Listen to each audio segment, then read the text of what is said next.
એકવાર કાઠિયાવાડી મસાલા સ્ટાઇલથી બાફેલી ગવાનું શાક બનાવો તો ખરા, બધાનું જ ઘરમાં ફેવરેટ થઈ જશે। 250 ગ્રામ ગવાર લીધો છે। આગળ પાછળનો ડીટીયાનો ભાગ કાપી આ રીતે લાંબી લાંબી ગવાર રાખી છે, બહુ નાના ટુકડા નથી કર્યા। ગેસ ઉપર પાણીને ગરમ થવા રાખી દીધું છે। હવે એમાં 1 ચમચી જેટલું મીઠું ઉમેરીશું। સરસ 2 થી 3 પાણીથી ધોઈને રાખેલો ગવાર ઉમેરી દઈએ અને આપણે આને બાફવાનો છે। આપણે હવે ગવારને ઢાંકી અને બફાવા દઈએ।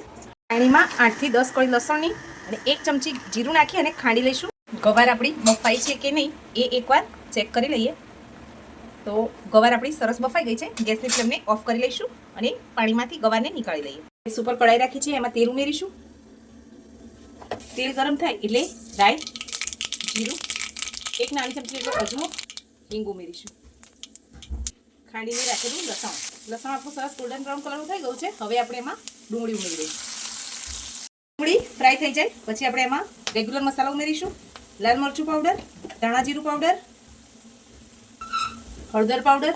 બાફવામાં આપણે મીઠું ઉમેર્યું છે એટલે મસાલાના પ્રમાણનું મીઠું ઉમેરીશું। 1 નાની ચમચી ગરમ મસાલો દાજે નહીં એની માટે થોડું પાણી ઉમેરી આપણે તેલ છૂટે ત્યાર સુધી મસાલાને કૂક થવા દઈએ। મસાલામાંથી તેલ છૂટું પડી ગયું છે। હવે આપણે આમાં ગવાર ઉમેરી દઈએ। ગવાર આપણે ઉમેરી દીધું છે। હવે બધું મિક્સ કરી લઈએ।